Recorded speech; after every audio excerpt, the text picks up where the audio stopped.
विशाल गडावरचं अतिक्रमण काढलं गेलं पाहिजे ही प्रत्येक शिवभक्ताची त्या ठिकाणी मागणी होती।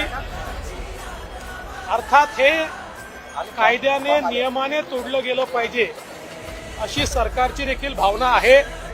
त्या दृष्टीनं त्या ठिकाणी सरकारच्या वतीनं देखील अतिक्रमण काढण्याची कारवाई ही करण्यात येते, करण्यात येणार आहे।